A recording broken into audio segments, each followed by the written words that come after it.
Good morning, ladies and gentlemen, invited guests, and my dear friends. On behalf of the Energy and Research Institute, we welcome you all at the thematic session towards industrial decarbonization in India, key enablers and opportunities. With rapid urbanization and economic growth, India's energy demand and the associated greenhouse gases emission are anticipated to increase in the coming years. In line with the Prime Minister's announcement at COP26, it is evident that India needs to accelerate its effort on key developmental transitions to fulfill its climate goals. One such transition is to decarbonize the industrial sector. With this background, today at World Sustainable Development Summit 2022, TERI have organized a dialogue supported by the World Bank Group to engage experts from different institutes, governments, industry, and academia to deliberate on the aspect of opportunities, the need for integrated efforts to maximize in transforming the industrial sector towards decarbonization pathways. I feel honored to have with us Mr. R. Rashmi, former Special Secretary, Ministry of Environment, Forest and Climate Change, and Distinguished Fellow of TERI. Shri R. Rashmi is an officer of Indian Administrative Service, batch 1983. He retired as Chief Secretary, Government of Manipur in 2018. He was India's principal negotiator for climate change negotiation under the UN Framework Convention on Climate Change for several years and was part of climate change policy making in India in the run-up to and after Paris Agreement. As Special Secretary in MOEFCC of Government of India, he was closely associated with formulation and implementation of policies relating to climate change, pollution, monitoring protocol on ODS, and environmental clearances, besides being the project director of Green India Mission.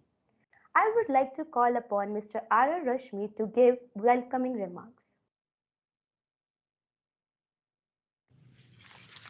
Thank you, Shobhi, for the introduction. And let me, on behalf of TERI and all those who are associated with this session today, extend a very warm welcome to all of you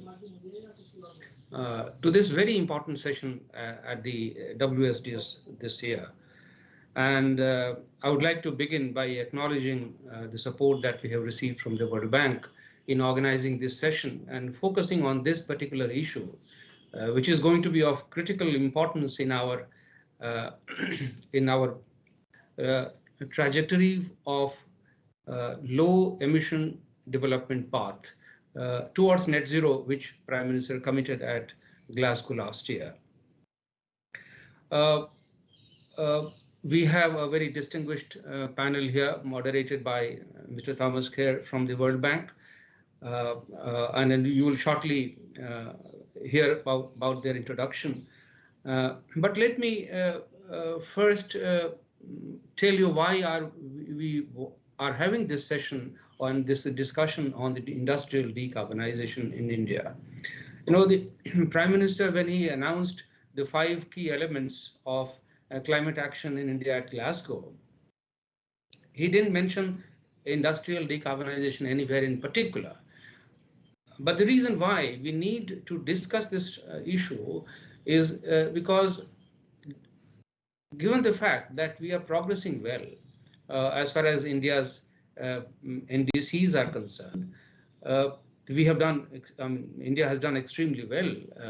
If you look at the emissions intensity target, if you look at the renewable energy target in terms of capacity, and overall, you know, building up awareness about climate change, all that is fine.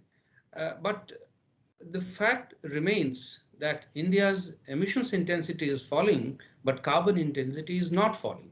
If you divide the broad goal of Indian climate action in these 2 parts, then we will realize that so far the progress has been made on the back of the energy efficiency gains. And very soon we might hit the wall. Although there is still a large potential in emissions intensity reduction and energy efficiency improvements.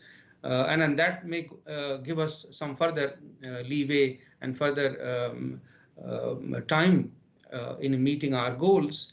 But if we don't do anything about the industrial decarbonization, the kind of fuels that we consume in the industries, in the transport, and the materials that we use in the infrastructure sector, the way we use the energy there.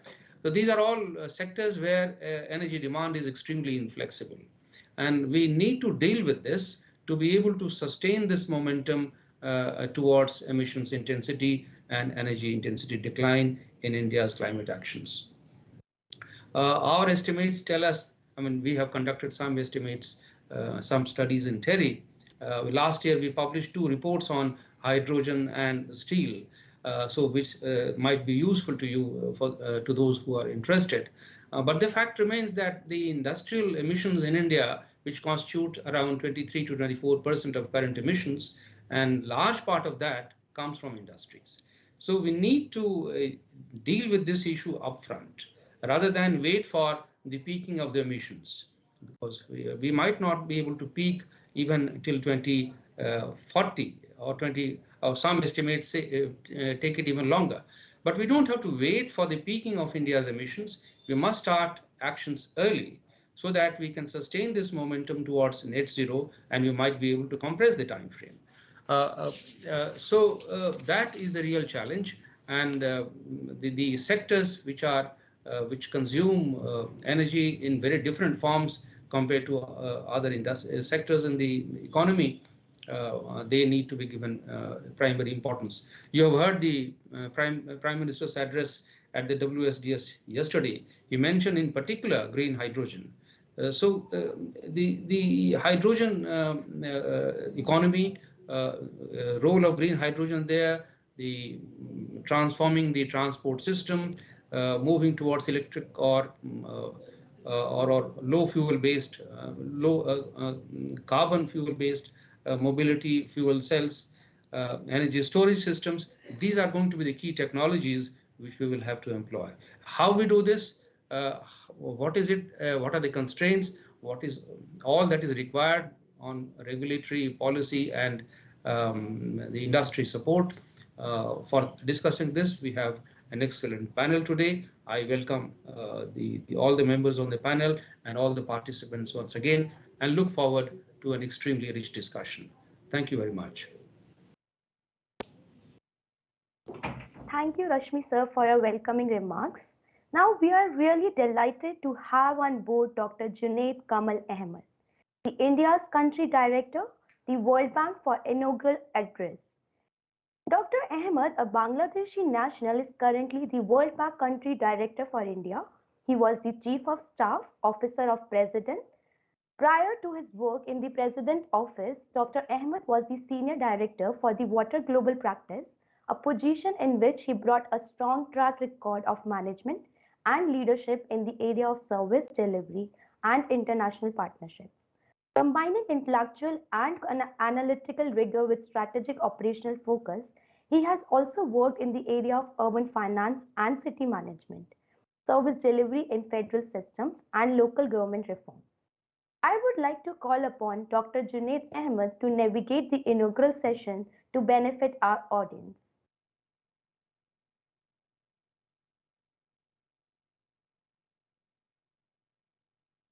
Dr. Junaid, please unmute yourself.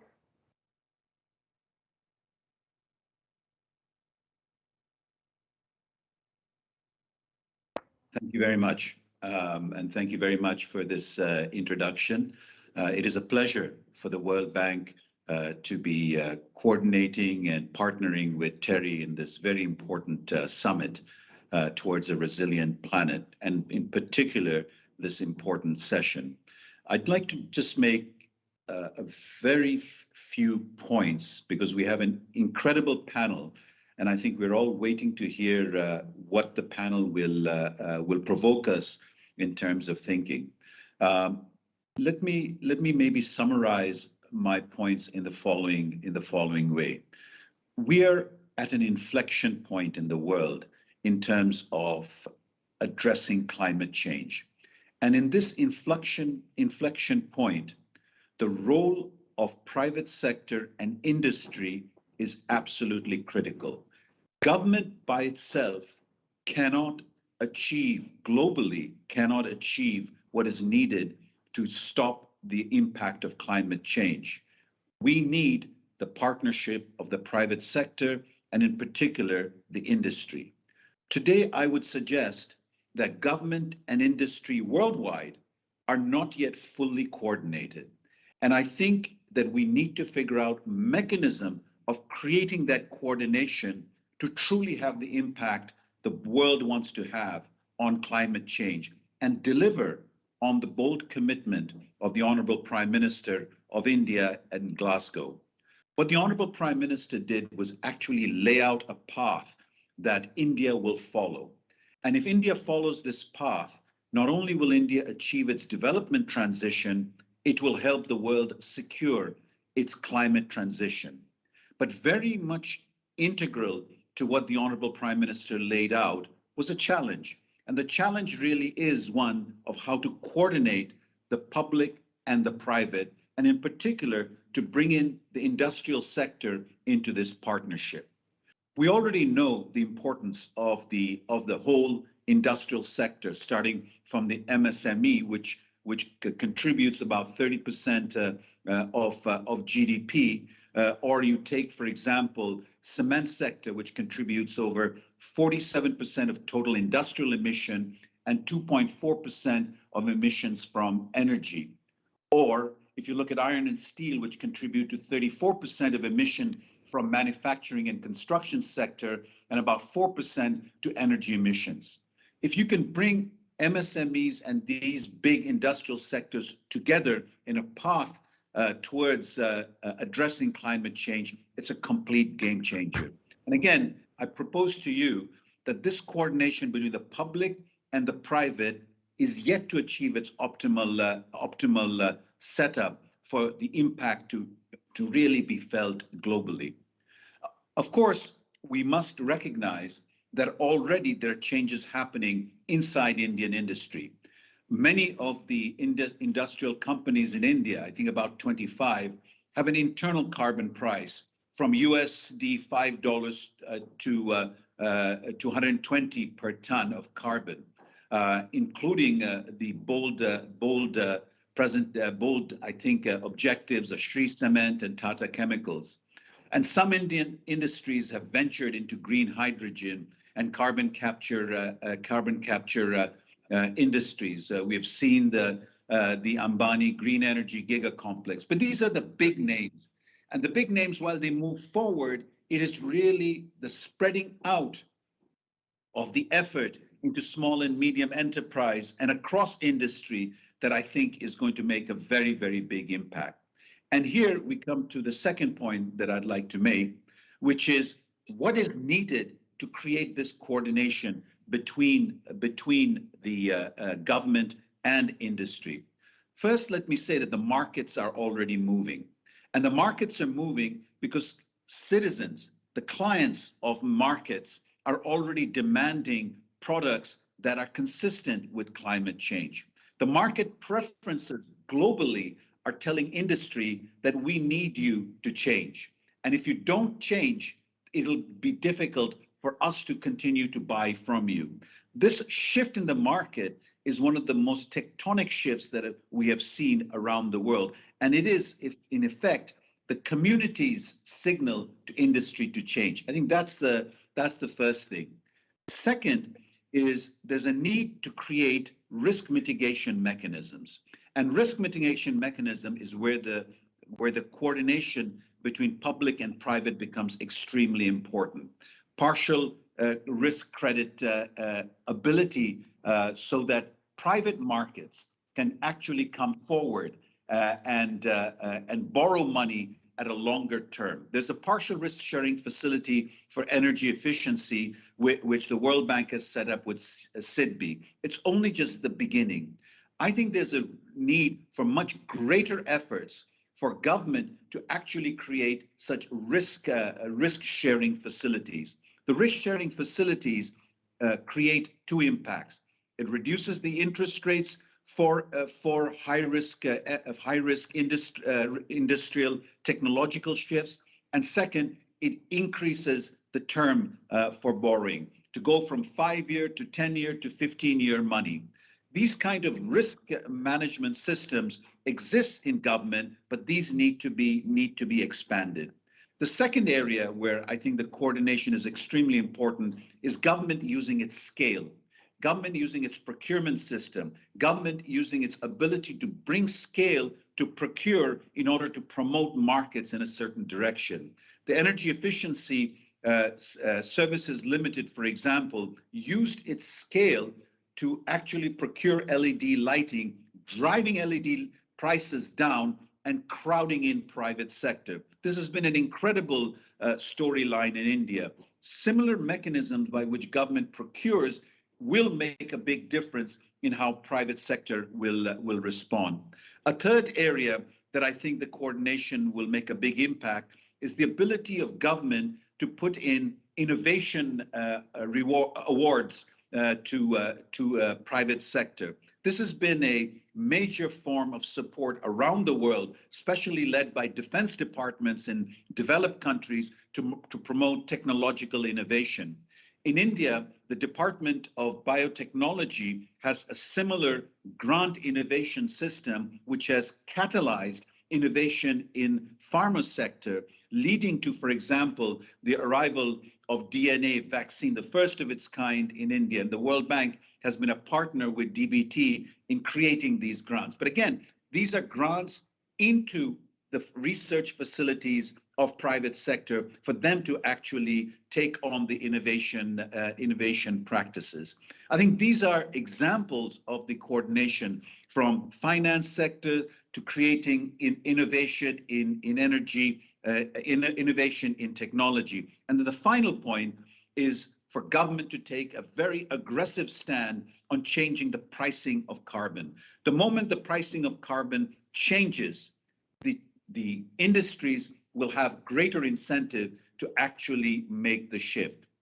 Again, my point today is we look to the panel to help us understand how to optimize this partnership between government and private sector so that this coordination is optimal. I believe that without this coordination, we will not get the full impact of industry on climate change.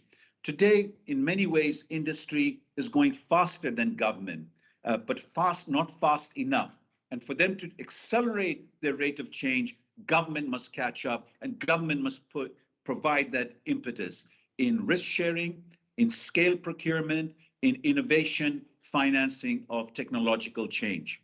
I wish the panel all the very best for the discussion, and we look towards you for ideas that we can take forward. The World Bank is committed in putting resources in these areas, which I think will make us shift from being a lending bank into being a leveraging bank. Because without leveraging capital markets and the private sector, we are not going to be able to deal with the climate change challenge that we're facing.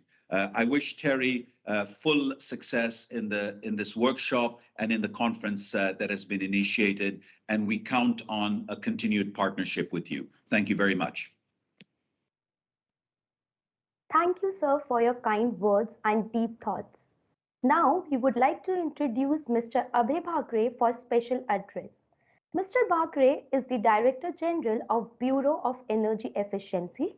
He is a postgraduate in electrical engineering from IIT Kharagpur. He belongs to 1988 batch of Indian Railway Electrical Engineering Services, Ministry of Railways.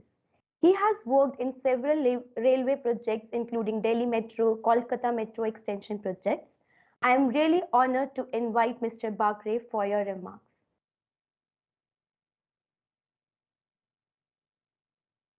Thank you for the introduction. It's really a privilege for me to join this wonderful discussion on the topic which pertains very much and which has a very great significance for the activities of Bureau of Energy Efficiency. But let me also compliment TERI and World Bank for organizing this a long discussion on various topics on climate change under the WSTS. Coming to this particular discussion on the industry deep decarbonization, I would like to have 2 or 3 key activities, or perhaps the key instruments where we can actually take the opportunities. I'll be basically discussing the actions which we can actually take forward in coming decade, maybe on a medium term, and on a long term to in next 2 decades or by 2045. I really compliment the points put forth by the previous 2 panelists, Mr. Rashmi and Dr. Junaid Ahmed, and I fully echo the views given by them. So on the industry deep decarbonization, let me start with the very first opportunity is the electrification. Bureau is trying to promote the electrification, perhaps one of the simplest and perhaps the most effective transformation which India can look forward. For 2 or 3 reasons. If we start seeing that our consumption of energy is somewhere about 580 million ton of oil equivalent as on 1920 statistics, we see that still the industry continue to be the highest consumer. In that regard, if we see our BUR report from MOFCC in 2016, we have 76% of emissions coming from the energy sector. If we leave the top 40%, which is basically from the power generation, and we know very well about the actions taken by the government so far, and of course the roadmap ahead of 500 gigawatt on the non-fossil based capacity, perhaps that address most of the midterm target for our 40% emissions from the power generation. But coming back to the rest of the 36%, if we see the steel sector, that's considered about 5%, cement 3%, aluminum, chloralkali, they are all 1% or 2%. The transport itself is about 9 to 10%. So what will be the policy here? To starting from the industry deep decarbonization, that's the initiative which even Bureau has recently launched as part of the ministerial. Our focus will be a country like India. Let's have a maximum use of electricity, whatever is possible. As of now, for the entire consumption pattern of, as I said, 580 plus million ton of oil, we only have about 18.5%. So we still have a lot of headroom available. But even if we see the industry part, the industry is still at around 14 to 15%. Our countries like especially the European Union and maybe other similar countries who have shifted to renewables, they have already reached industry somewhere between 28 to 30%. Overall electrification somewhere between 34 to 36%. That's a great headroom available for India.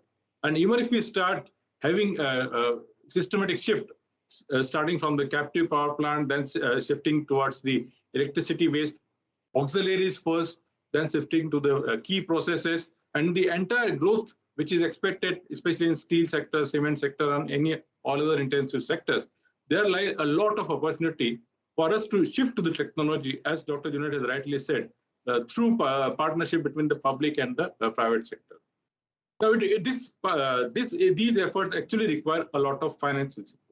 It is not only the financing is the key aspect, but it requires a lot of distribution side upgradation. The industry needs a reliable, affordable supply. And most of the discussions which Bureau has held in last 3 months, and in fact we are trying to come out with a strategy paper, most of the industries are ready to shift because of their commitment towards low carbon entity or low carbon corporate. They are very happy to shift to the low carbon technologies, including switch to the electrification, both in terms of shedding away their captive power plants or even getting into more cleaner or electricity-based processes. But in that regard, they need a very strong distribution system. They need a reliable power supply, quality power supply. And of course, as far as possible, the cost should be at par or maybe very close to the captive power plant or the fossil fuel alternative which they are using. So that's one area where the technologies have to play a major role in coming 6 to 8 years. And I'm sure most of the industries, not only because of one reason that they are trying to commit their corporate-based target, but overall shift for the industry to a cleaner technology will attract them or will perhaps motivate them to shift towards electricity-based technology and electricity-based. And we are expecting that by end of this decade, we should be aiming for about 30% of electricity consumption, and primarily that shift will come from the industry side. The second part, which is of course the financing. Bureau is trying to come up with a very big financing facility. Of course, it will try to further leverage the other financial institutional arrangements like multi-developer banks or even the national banks like IRIDA, SIDBI, etc. We will try to come out through our Power Finance Corporation, which is one of the very impressive PSU under the Ministry of Power. So that most of these demand-side initiatives, whether it's a low-carbon technology, energy efficiency, or any other kind of fuel switching, can be financed through attractive interest rate or any other kind of credit enhancement, whether it's long-term finance, etc., including some kind of a guarantee cover. So that will actually motivate most of the industries to initially absorb such technologies, and that will also facilitate the government to come out with policies where the industry will be further motivated or encouraged to do that. The third thing, the public procurement. Yes, the Bureau is planning for energy efficient or sustainable procurement policies. That will be part of our IDDI campaign, where there will be a push, and maybe the public entities will be leading that. There will be a push to give preference to energy efficient procurement, to greener procurement. We will try to find out which are the produce which can be taken up in the initial stages or in pilot stage. And slowly we will try to encourage that all the produce or the kind of the production which is happening in different industry, not only as a finished goods or appliances, but also in terms of raw material, can be made greener and greener, and they are motivated to have the public procurement. That will also drive the subsequent procurement through other entities, including the consumer, society, and the corporates. So finally, the request or perhaps the suggestion which has come from the industry is about the energy saving certificate, which have been quite successful in driving PAT scheme.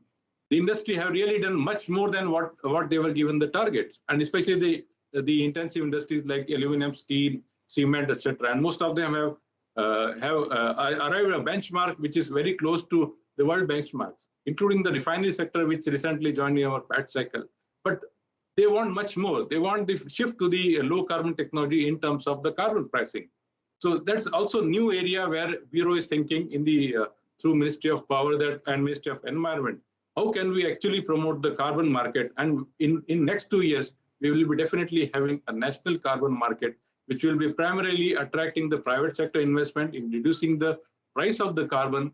At the same time, it will motivate them to shift to low carbon technology at a carbon price, which will further make them more viable, and it will be attractive for them. So it will have win-win situation for the country, for the industry themselves, because they can invest in low carbon technology. They will get higher returns, both in terms of their own saving, their own targets, but at the same time, additional incentives through carbon pricing. So these are the four major instruments which Bureau is planning through the government side. And I hope that most of the industries are in path of energy transition and meeting our 2030 and all goals beyond that, so that the industry will become much greener in coming 1 or 2 decades.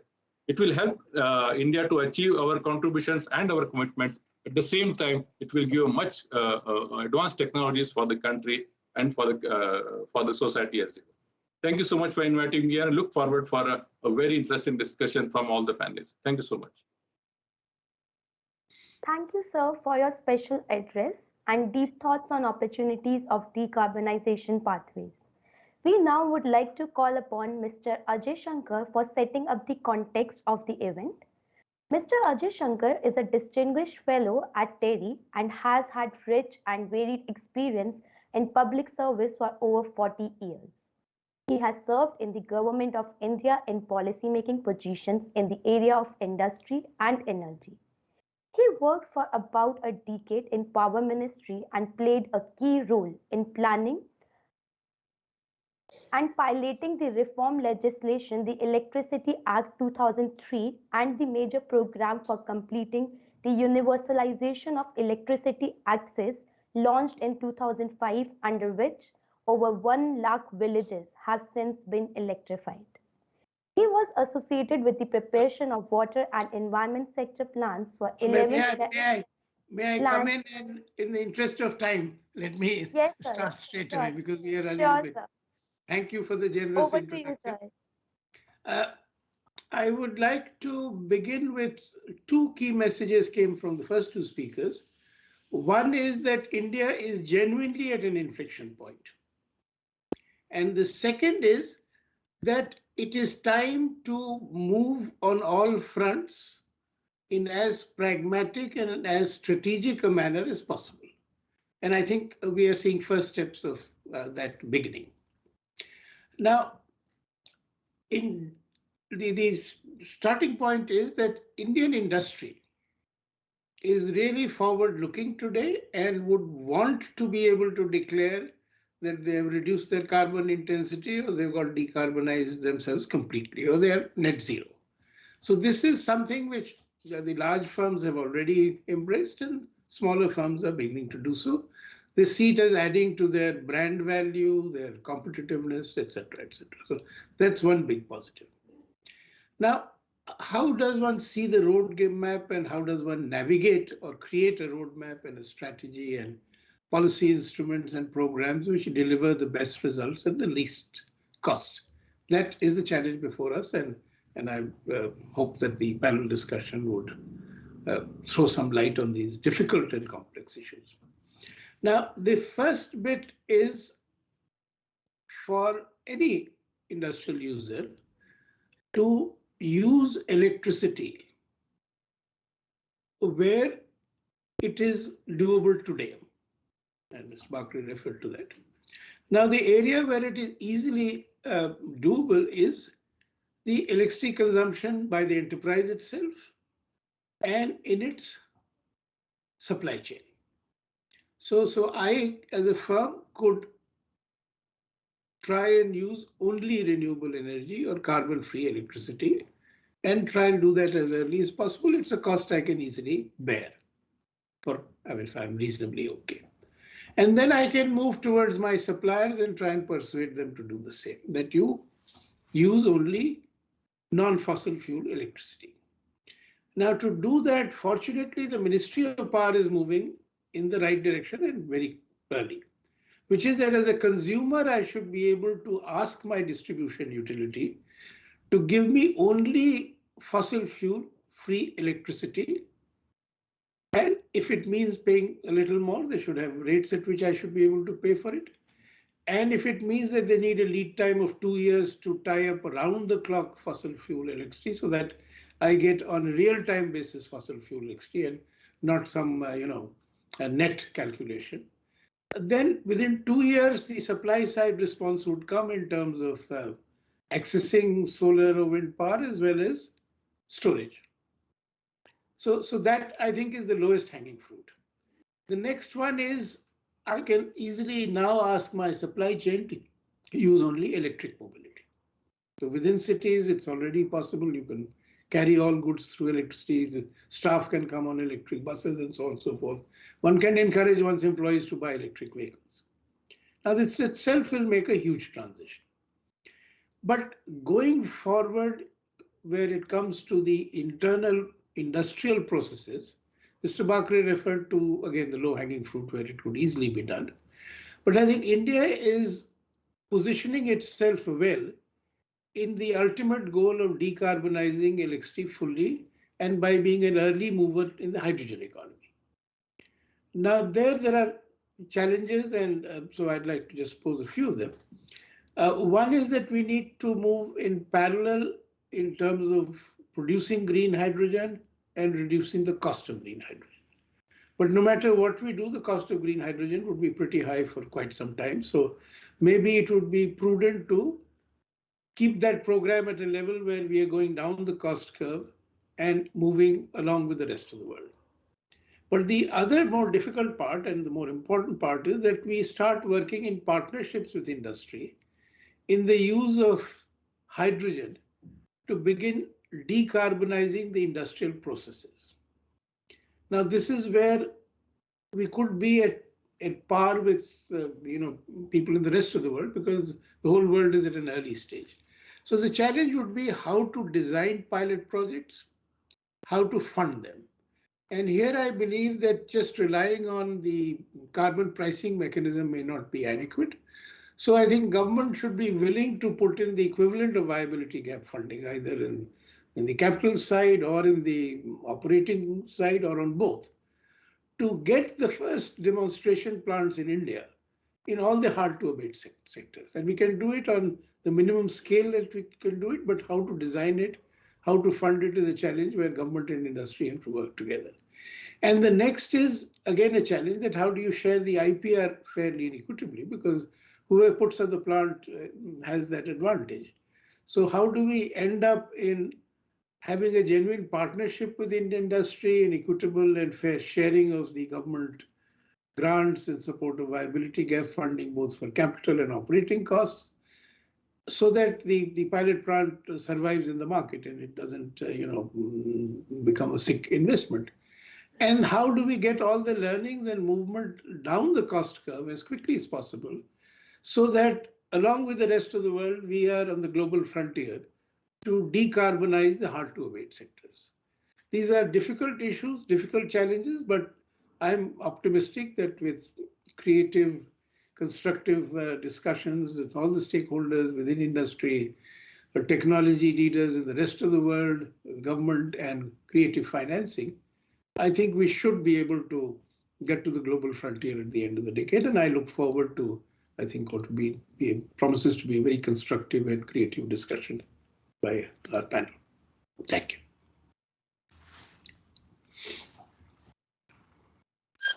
Thank you, sir, for context setting with your enlightened words.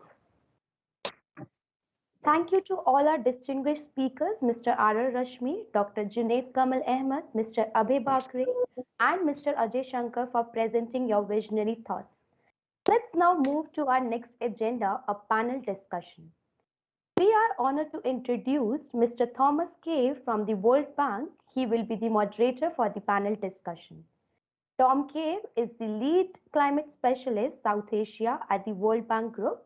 In this role, he supports a dynamic region by developing policies and investments that increase resilience to climate change and accelerate decarbonization. Tom was the lead author of the WBG Climate Investment Opportunities Report Series, which helped clients to identify promising green investment opportunities tied to government's pledge made as a part of Paris Agreement. He created and managed the Carbon Pricing Leadership Coalition, a public-private leadership platform launched by World Bank Group at COP21 in Paris to work with government, business, and civil society groups to accelerate the uptake of effective carbon pricing policy around the world.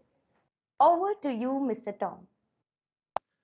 Thank you very much. I'm really happy to join you. Greetings from Washington. It's been great to listen to the opening presentations and remarks. It's set the scene very well for this discussion.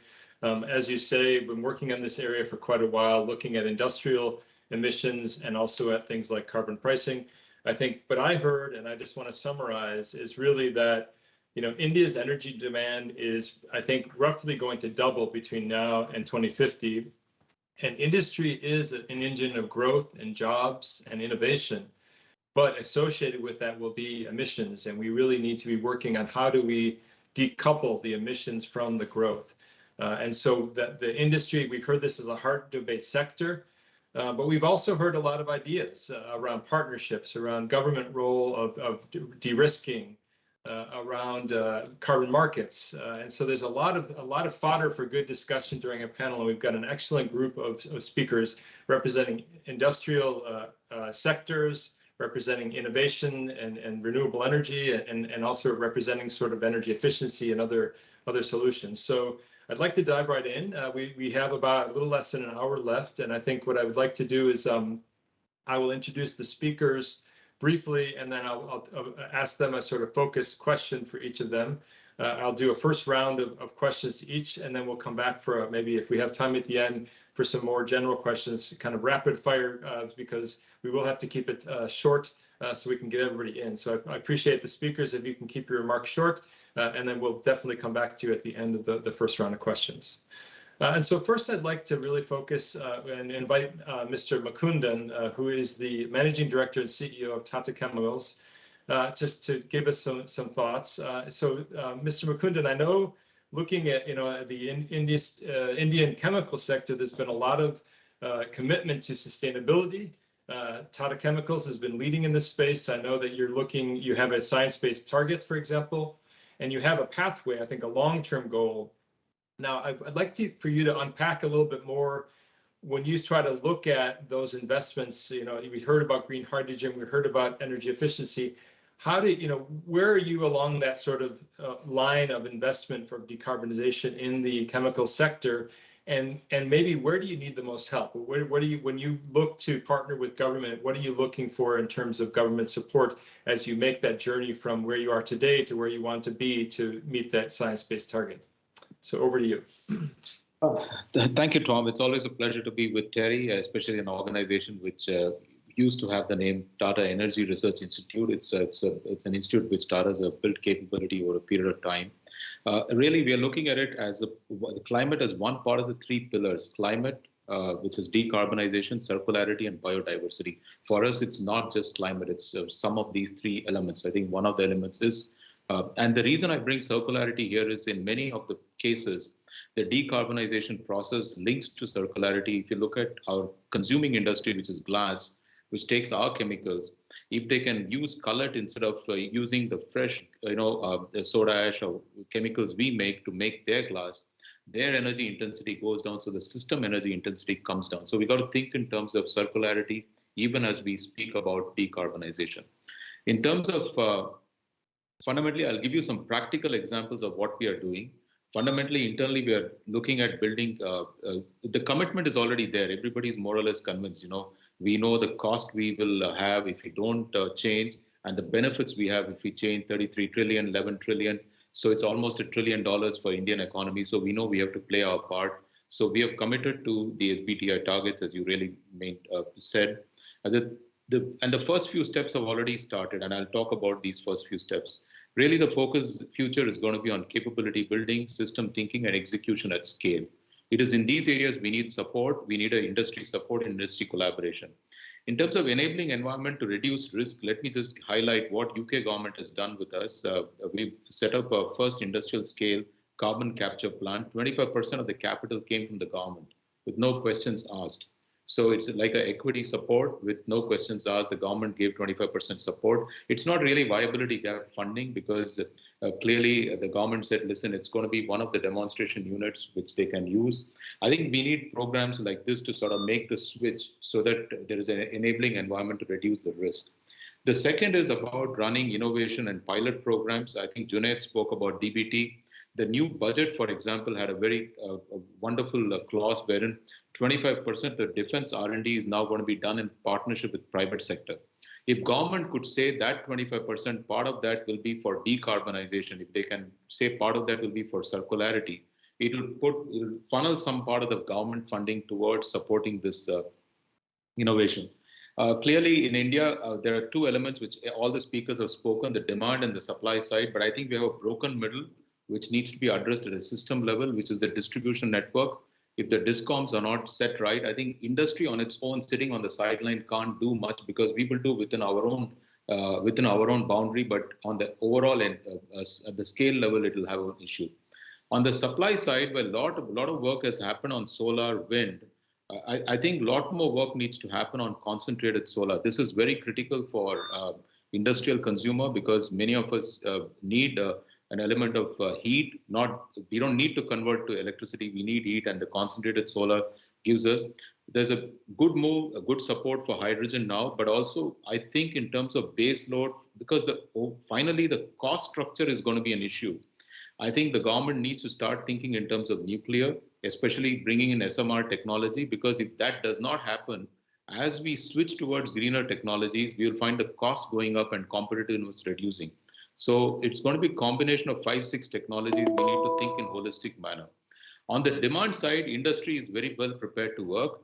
I can give examples. For example, the star rating program which we run with our consumers to shift towards more energy efficient products. I think we can run more programs to bring partnerships. Also, industry is already beginning to work together, yeah, which is across the boundary line. If you look at we can't work in a silo of steel sector, cement sector, and glass. We got to work together as a construction and real estate industry and see what we can do together to reduce the demand for these products, the resource intensity for these products, and effectively reduce the embedded carbon in the final finished product which is sold. I think that's the thinking we need to bring. And I think in this, one of the key elements support is going to be how can government enable these partnerships to come together? I think that's going to be one of the key elements. Industry, of course, is trying to figure out these partnerships on its own. And finally, I think I heard a very good point which was made about regulatory framework in terms of creating a carbon market. Industry really would welcome that. But I think the only point which we've been highlighting is that market should be fair, not just internally, but across boundaries. The whole issue of border, how do you avoid cross-border carbon leakage happening into the country, and how do you avoid carbon smuggling? I don't know what's the right word for it, but I think that is something, the border tax issue is something we need to resolve. So the fundamental point is in terms of the pathway. If you ask specifically what is Tata Chemicals doing on its journey to reduce 38%, we know that we need a bridge fuel in between, which has got to be either concentrated solar or it's got to be natural gas. I think that's what we are working on. Finally, to go to net zero, we know we need to make transition fully to hydrogen, and that's the pathway which is a little bit away. So by 2030, I think we need to reduce by 38% of carbon, and that transition pathway is more or less clear to us what changes we need to make internally. What is not clear to us is the transition to net zero, which I think still a lot of technology work needs to be done. And I'm really saying we would be very happy to work with the government and the institutions to move in that direction and learn a bit more. The UK government has announced its green hydrogen plan very clearly. Indian government has also announced, but we are going to be looking forward to working because finally, I think the solution will be a combination of solar, wind, hydrogen, SMR, and all these technologies coming together as a package to make sure we are not just in a green world, we are also in a more competitive and more cost-effective world. Terrific. No, that's really, it highlights a lot of the points I wanted to actually pivot then to Mr. Srinath Sabur, who is the Chief Sustainability Officer at Shree Cement. You mentioned, I think very importantly, the supply and the demand. So on the supply side, these heavy industries, solar and wind is fantastic for power, but what about, you need 24/7 energy that's going to be, and you also need, what you might call green heat, this sort of process heat that is very intense and requires a lot right now. You mentioned, concentrating solar or nuclear. These sorts of technologies are definitely needed on the supply side. But then also getting to the demand side, I think it's, it's been fascinating to watch the rapid, even though green hydrogen is still more expensive, it's, 10 or 15 years ago, it was way out of the ballpark. And I think now we're really starting to see a lot of people moving towards green hydrogen. So Mr. Sabur, from a cement company, you also have the additional challenge of you have your sort of energy use for your boilers and your electricity use, but then you have your process-related emissions. And I know that those can also be difficult to tackle. So why don't you, I'd like to hear from you, again, maybe a similar question that I asked Mr. Mukundan, which is, where are you in that journey of sort of greening the cement, your cement, and then where do you need the most help from government? Okay.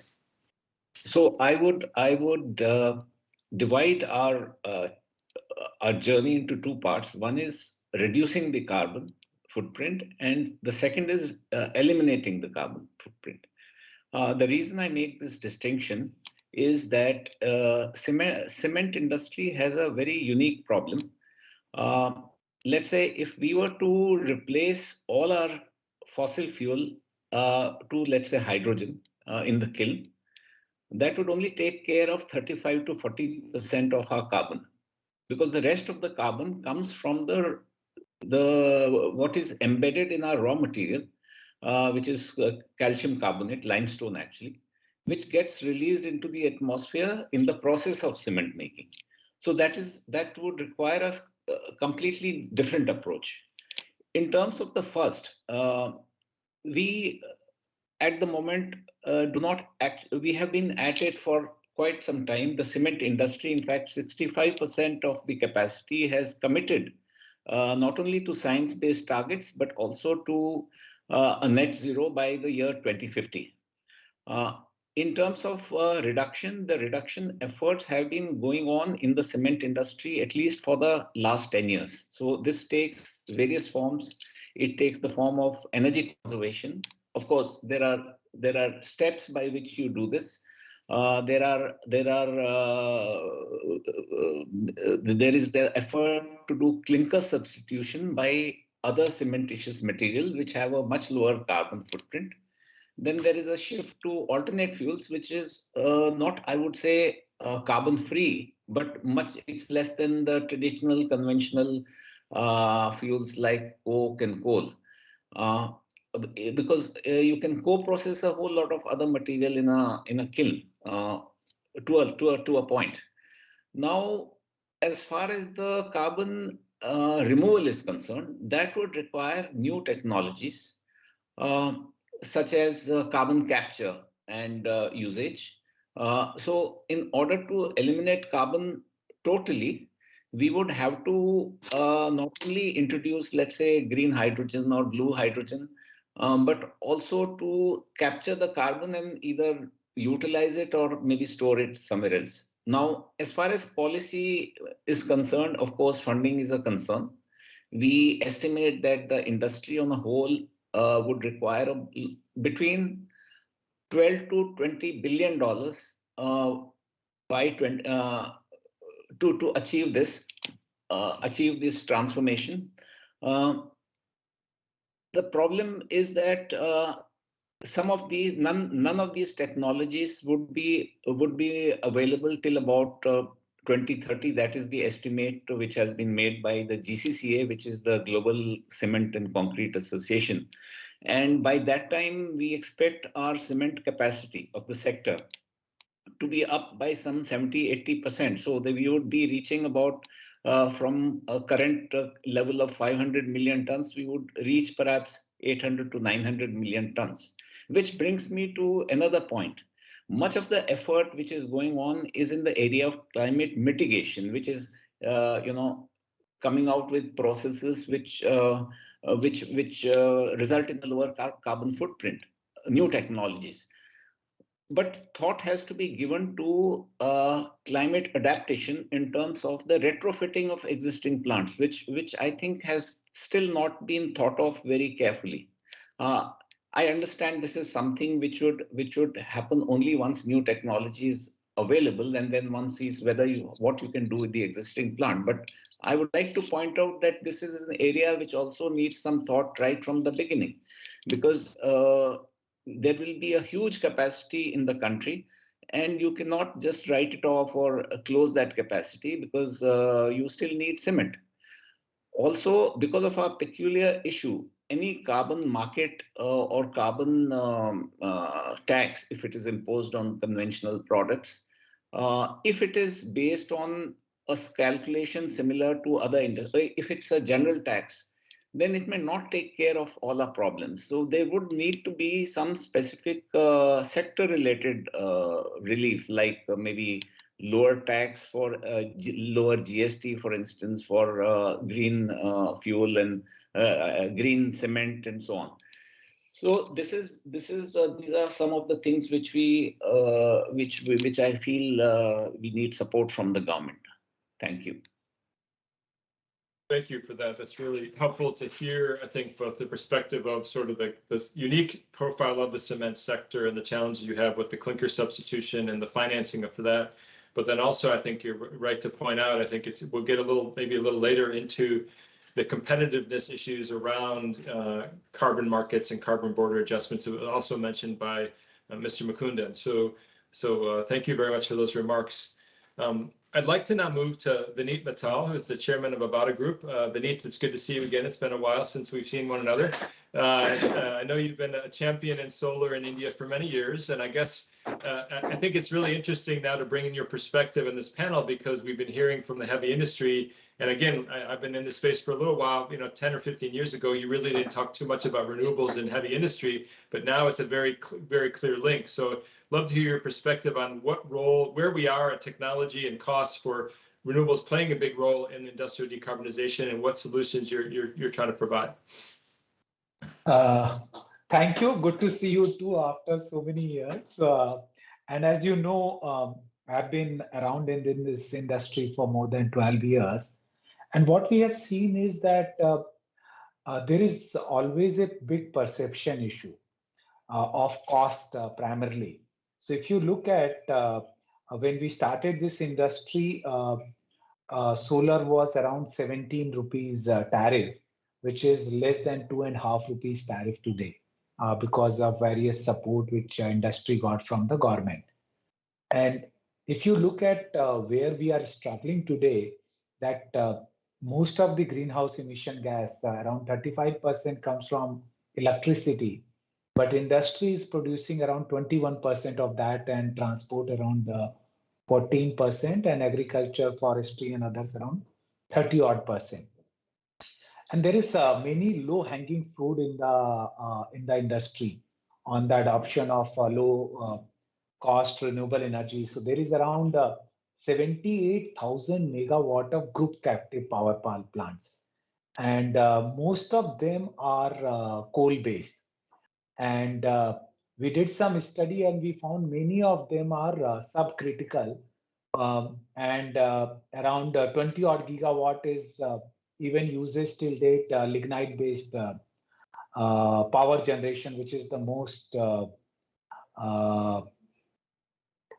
biggest emitter of greenhouse gas. So if industry is encouraged by the government, that government gives them incentive to fully depreciate these plants and gives them the tax saving, we have seen that there is an interest from industry to go completely green, at least in terms of group captive uh, process. And we see that that alone would help India to meet its 2035 target, because these are some of the worst emitters. And I think the another thing where renewable energy industry is very bullish and wants to work with the industries like refineries, fertilizer, steel, chemical, etc., is on how to arrest the process emission, and by adopting a more greener approach and making this process emission integral part of though it's an integral part of manufacturing industry, but the use of fossil energy and fossil feedstock, which is like earlier speakers were saying, is deeply embedded in the production process. So how can government encourage role model and encourage them on the transition of technology and fund them for that, like Mukandan was saying, what UK is doing. So I think what we are looking at is that there is a lot of cost misconception around green hydrogen and green ammonia also. And with new policy which Indian government is introducing around transmission, wheeling, banking, etc., we see that green hydrogen will become very competitive, and if we get the right support from government and industry, it could probably become the most competitive source of greening the industry, like what solar and wind are doing today. So my sense is that there are pioneers like Sri Siemens or Tata Group who has always been progressive in adopting greener and cleaner technology. That awareness needs to be increased throughout the industry by actually bringing policies by central and state government. And some option that can be considered doing is that introducing carbon tax for process emission and appropriately pricing the carbon price. And the other option can be introduction of a scheme like PAT, perform, achieve, and trade, which is already in place for improving energy efficiency in the industry. The scheme is administered by Bureau of Energy Efficiency and has significantly benefited industry as well as environment. And I think that should be emulated in the process emission also. And to overcome the cost barrier, like government supported solar and wind, they should also look at supporting steel, cement, and plastics, which if the industries are supported, I think there could be a huge adoption of greening. Thank you. Thank you, Vineet. I think you're right that there is a perception change happening very rapidly, but there still is more to do in sort of on the costs of these technologies and the delivered performance. I think also you mentioned, I think I agree that we can talk later about how we go beyond the sort of market leaders like Tata and Shri to the whole sectors to get all the actors to think about the same sort of greener pathways. And so I think we can bring up some of these topics as we go forward. So I don't see, do we have Mahua Acharya on the panel? I think she was the next speaker. If you are on the panel, it'd be great if you could turn on your video. And we'd like to welcome you to give some remarks. Is Mahua with us?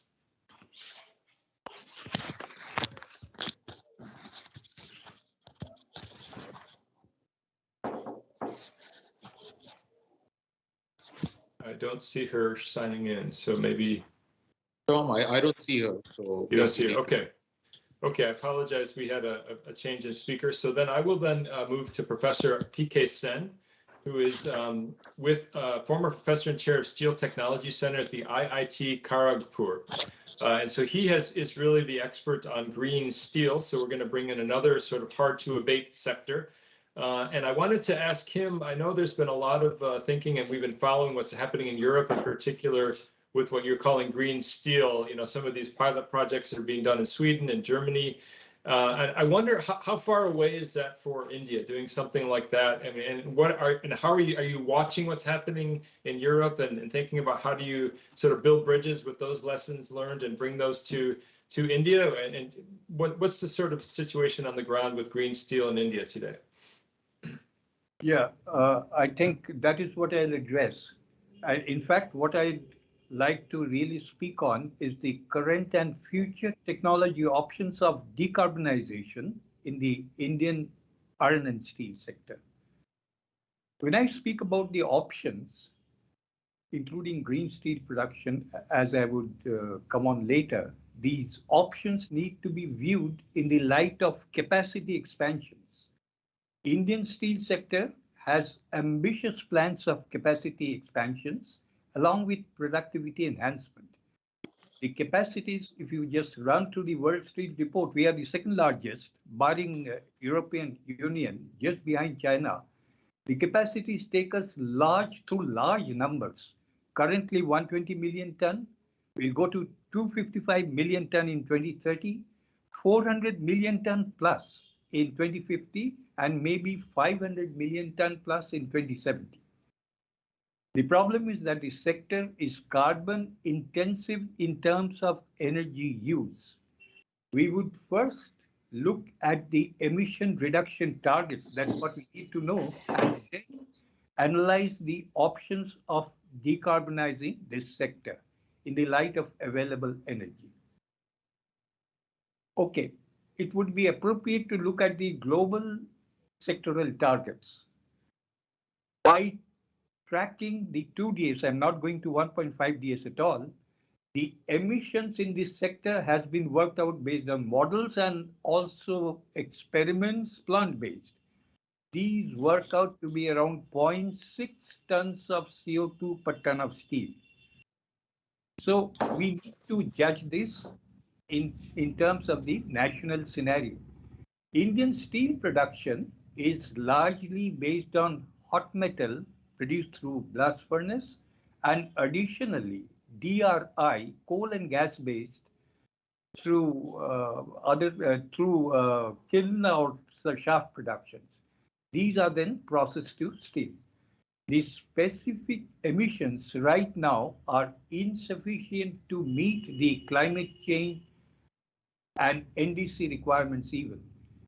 In fact, if I did a quick modeling and calculation, the net sectoral emission without electricity use, that is, I'm talking about scope 1, it works out to be 2.07 tons of CO2 per ton of steel.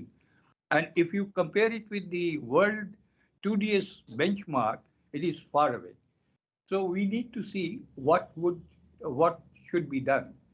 In fact, if we go on a BAU case by 2030, we'll have from this sector almost about 0.53 gigatons of CO2.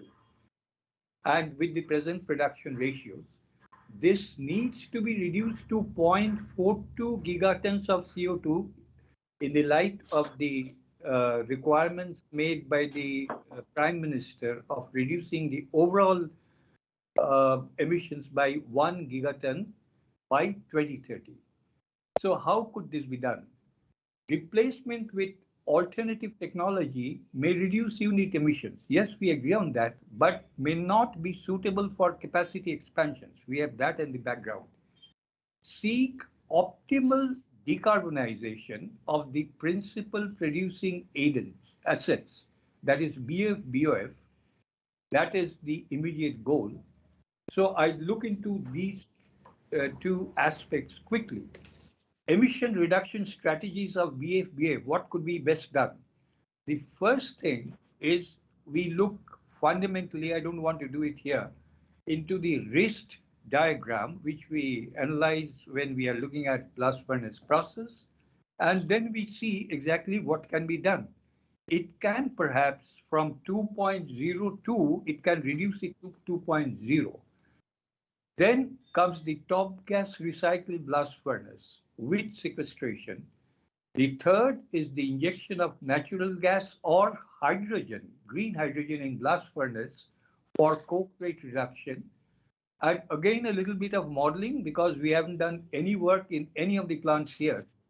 It is actually, we should be using around 28 to 30 kg of green hydrogen per ton of hot metal, which has been proved to be optimal because there is a top gas temperature and all other requirements. This results in about 1060 kg of CO2 per ton of hot metal. The fourth option is to use biomass for emission reduction. And that is a little bit an option which needs to be rigorously pursued. Sintering solid fuel, coke making, fuel injection as charcoal, or carbon briquettes, etc., etc. There is a long list. Considering a mean CO2 reduction of 40% by the use of biomass, which has been recorded in Sweden, we are talking about that country in particular, the net emissions after deployment will come down from about 1.75 to 1.3. You must have the numbers in mind. So starting from 2.02, we can come down to 1.3. Then BF based multi-point, I emphasize multi-point sequestration. Because you have different concentration of CO2 coming out to different stacks. It has been analyzed by IEA-GHG long back. And in fact, this emission reduction, we estimate, should lead us to around 0.8 tons of CO2 per ton of steel. And then deviating from BF route, but persisting with coal input. Of course, I have the Hisarna process in mind, that is melting reduction. And then if we do around 80% capture of CO2 from the input carbon, it comes down to 0.4 tons of CO2 per ton of steel. So running from 2 to 0.4, only capacity is the issue. The second is emission reduction strategies using direct reduction. Right now, we have very intensive emissions from the DRI sector. Let's say we talk about Midrex, coal gasification based DRI, or Midrex hydrogen. For example, in the Hamburg plant of ArcelorMittal, the emissions can be rapidly brought down and midrex and coal gasification will lead to about 1 ton of CO2 per ton of steel. Then implementation of sequestration, I've talked about that. The issue is the abatement cost. These show a wide variation, and we are talking about the carbon pricing, and rightly so. Now, beyond CCS, the carbon capture and use is an important area, and it needs to be studied in all the steel plants. And I'm not talking about biofermentation in particular, the LanzaTech technology, but something similar. You can produce methanol from CO2, so on and so forth. This, unfortunately, has not been actively pursued, although it might help to bring down the emission. Now I make a hypothesis. If I combine bioenergy with sequestration, what we call as BECCS, our modeling calculations reveal that you can go down to about 0.5 tons of CO2 per ton of steel. Then the context of hydrogen-based steel making. Here there is I'll not speak about the costs because the wide range of estimated costs, but these are likely to come down. But I'm more concerned about the renewable capacity which is required for large-scale DRI making. Professor Guyland's paper, very recent, he has reported for 350 million ton of steel production through DRI route, you require about 200 gigawatt of renewable capacity. So that is large. So it brings on to the limiting factors on options. The first one is technology options are limited by unit capacities. For example, BOF you can go to 4 to 5 million ton per annum. DRI 0.15 million ton per annum. Corex is 1 million ton per annum. Coal gasification around 2 million ton per annum. And the renewable, just to give you an idea, the capacities which are required in the Indian context, even if I want to produce 1 million ton of DRI by green hydrogen, I require about 495 megawatt of capacity. So that is large because really speaking, along with 255 million ton of steel in 2030, we require huge capacity of generation. Professor Sen, can I just ask you to wrap up your remarks because I'd like to, we have still one more speaker. Thank you very much. I am almost through. Okay. Then it comes to the options. The options of 2030 can be easily met by working out the DRI sector abatement to 1.5, and in the long term, if we go to 0.7 tons of CO2 per ton of steel for BOF, top gas recycle and smelting reduction, and also 0.7 tons of CO2 per ton of steel for using hydrogen DR, partial oxidation based coal gasification, we can reduce the overall sector emission to 0.57 tons of CO2 per ton of steel, which is close to the 2DS path. So that is long. My last sentence is steel decarbonization will be lengthy. The scrap supplies right now are insufficient for a large-scale shift, but a 20 to 30-year timeline for phasing out coal is worth considering, including China and India. Thank you so much. No, thank you, and it's a really good to have that detailed overview of the steel sector. And I think you made one point that really sticks with me is the point that's really true for all the sectors is the massive increase in renewables you're going to need, the capacity increases you're going to need to support all of these sectors going greener. So that's something maybe again getting into the collaboration and the partnership. And we'll have to think of this in a sort of very structured sort of way as this rolls out. So let's turn to our final speaker. I wanted to introduce Sandeep Tandon, who is the National Project Manager for the UNIDO Project Facility for Low Carbon Technology Deployment. So he's had a lot of experience in kind of advancing these solutions in India. And I just wanted to maybe ask you to reflect on what you've heard and what have you learned, in terms of, going from low-hanging fruit to the next next fruit that are a little higher up the tree in terms of financing, in terms of maybe the role of, people talked a lot about carbon markets. I'd just be curious if you have any perspectives on what you think of the next priorities are to really to accelerate and move the needle. Yeah, thank you. Am I audible?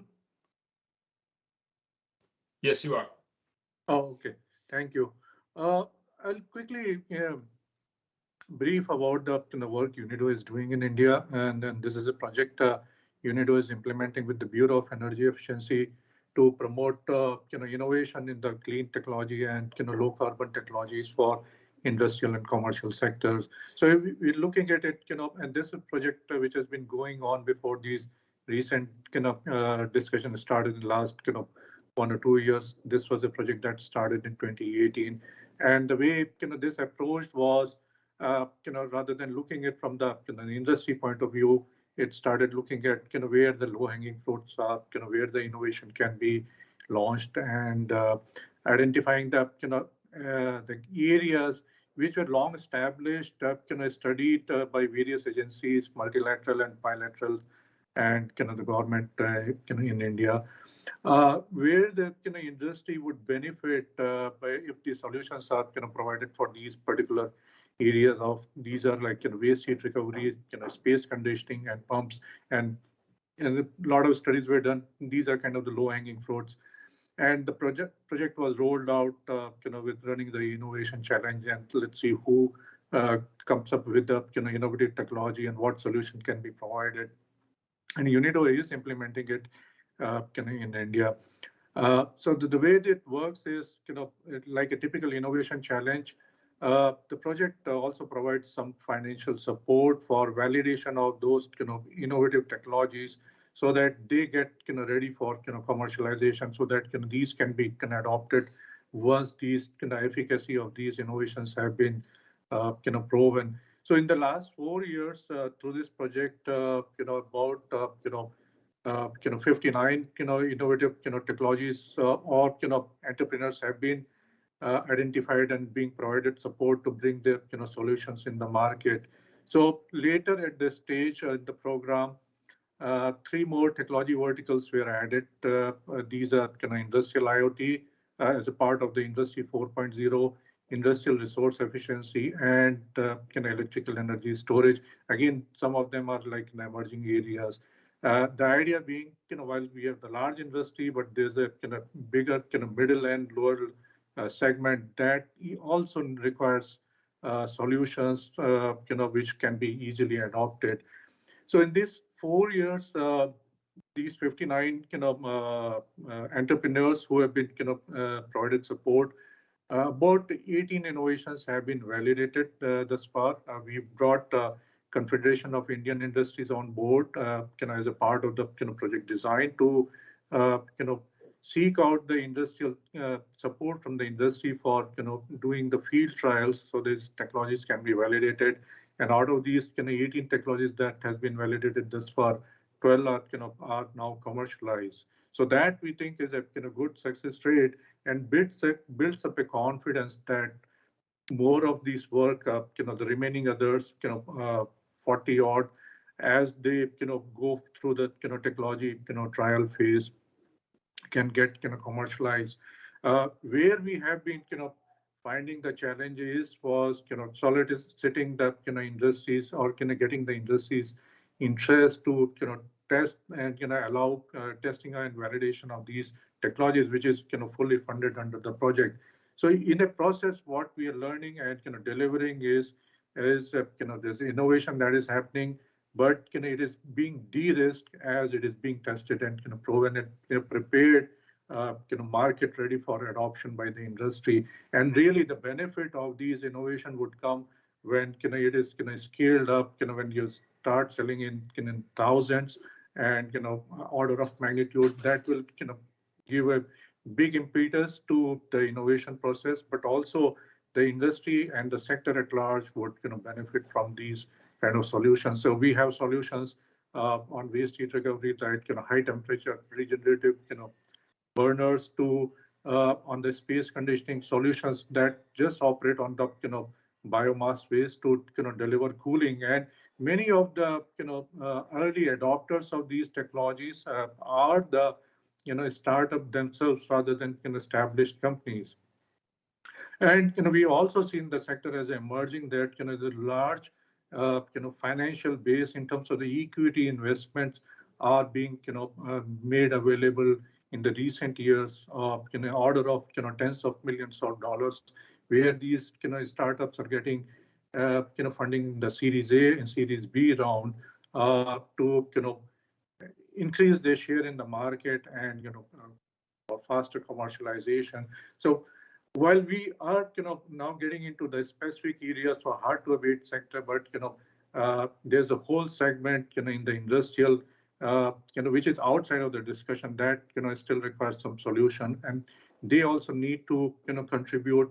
Commercial sector need to contribute and work towards the marching towards the decarbonization process.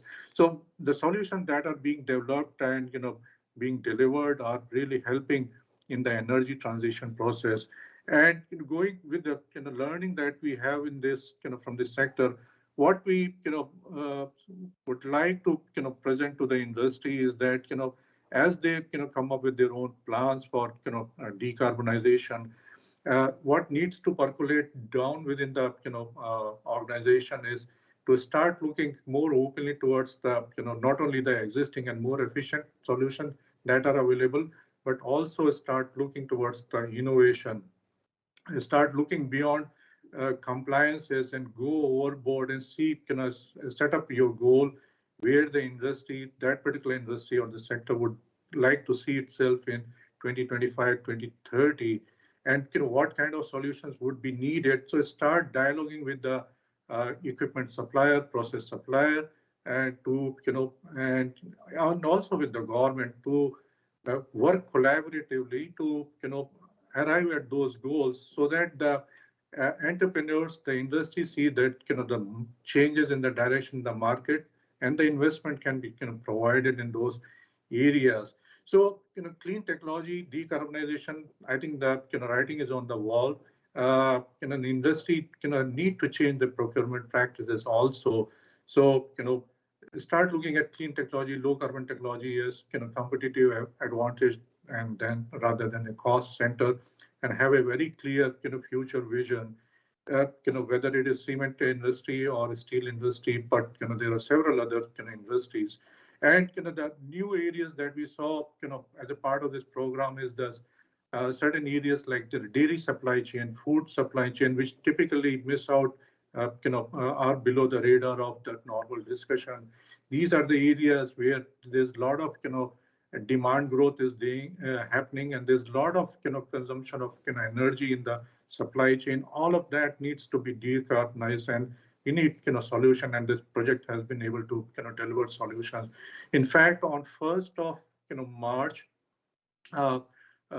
when Bureau of Energy Efficiency has its 20th Foundation Day, we are organizing a big event. UNIDO is doing with Bureau of Energy Efficiency to showcase the innovations that have been brought out under the program.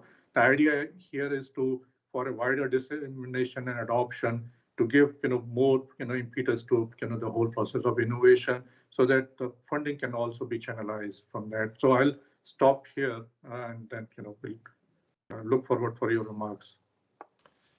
Thank you, Sandeep. So really helpful resource that sounds like it's been very successful, but also expanding and moving more into the industrial decarbonization space. So it's great to, I'm sure a lot of people are taking note of that as an available resource as they're making this journey.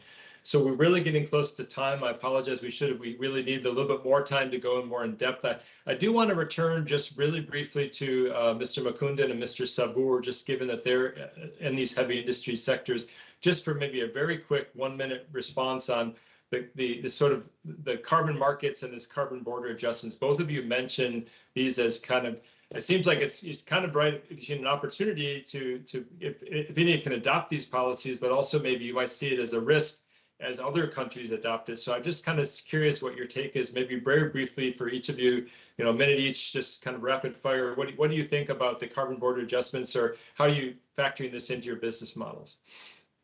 So Maybe the short answer, Tom, is we are not factoring into business. We are doing the decarbonization as a goal which we are committed to reduce about 38-39% of carbon. And the way we are thinking about it is 1/3 is going to come through energy use and energy efficiency.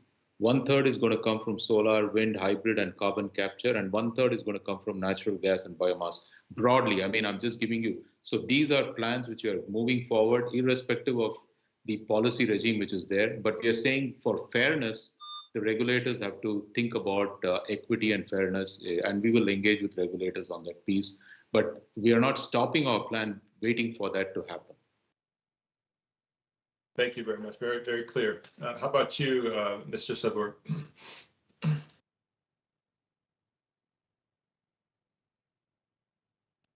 You're muted if you're speaking. I can't hear you.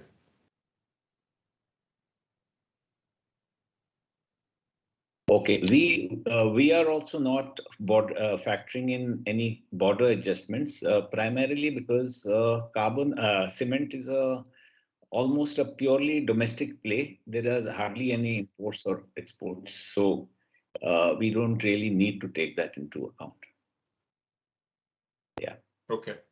No, that's helpful. I appreciate that perspective. So that leads me just to wrap it up. I apologize again that we didn't get to have a much more vibrant discussion. I think there was a lot of topics to cover. I mean, just briefly from my side, I guess what I'm seeing is there's really this need, and it's starting to shape up, but there to maybe strengthen and build an ecosystem in India for this transition. It involves all of you on this call, you know, all the industrial sector, the renewable providers, but I think the financiers could be pulled into this discussion. We heard a bit from Junaid and others about de-risking and other sorts of innovations they can bring into the space, including, you know, public finance. We heard with the policymakers obviously are front and center. You know, there's a lot of support for carbon markets, and I think that is a leveling the playing field tool that can be used. But I think there seems like there has to be a dialogue. Exactly how do you structure that market? How do you phase it in over time? You know, how do you ensure competitiveness is going to be maintained? Things like that. But then other parts of this ecosystem are the consumers themselves. You know, green, if people are willing, I think someone mentioned paying a little bit more of a premium for certain products that are greener, construction materials and things like that. That's in procurement. That's another sort of angle that could be brought in. And then finally, I think, you know, bringing in maybe the global community. You know, we've talked about Europe. There is a lot of experimentation and pilots that are going on. So how do we create a mechanism to kind of share those experiences with what's happening in India and vice versa? I think that's another idea. So the final thing I'll say is that the World Bank Group is working with TERI. We're very happy to support this panel. We are just about to release a new flagship report called Innovations in Industrial Decarbonization, believe it or not. It's about a 250-page opus. We worked on it for about a year and a half, and it looks into each sector on the technologies and the performance levels and then the policies and financing. And we're about to release this, and we'd like to offer to follow up this discussion with a more detailed engagement in India around how do we actually make this happen? What are people thinking? What are the priorities, and how do we move forward? So that's one thing I just wanted to offer in closing, and it's been my pleasure to be your moderator. And thank you again to all the panelists for keeping on time. And I think it was a really good discussion. So back over to TERI for closing up the panel. Thank you. Thank you. Thank you, Mr. Tom, for chairing the event, and thank you to all the speakers for your valuable takes on the topic. I now invite my colleague, Mr. Arup, Vice President, TERI Council for Business Sustainability, to give a vote of thanks. Thank you.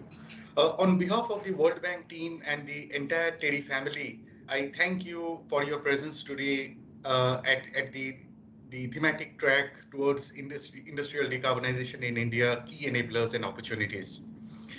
Ladies and gentlemen, as this track is being held as part of our annual World Sustainable Development Summit. This year, the summit series completed 2 decades of institutionalization and is the only Track 2 event of this scale hosted in a developing country. Thank you for your inspiration, Dr. Junaid Kamal Ahmed from the World Bank Group, Mr. Abhay Bhakre from Bureau of Energy Efficiency, and both our distinguished fellows, Mr. R.R. Rashmi and Mr. Ajay Shankar. Your thoughts keep us upbeat and push ourselves to be relevant and contemporary. Thank you, Tom, for ably steering the conversation with the powerful and diverse panel. The perspectives from the panel provide a great balance, not only from the supply and the demand side of industry decarbonization, but also, keeps us abreast with the latest from the research academia side on the initiatives, plans for industry transition across the 2030-2050 time frame. A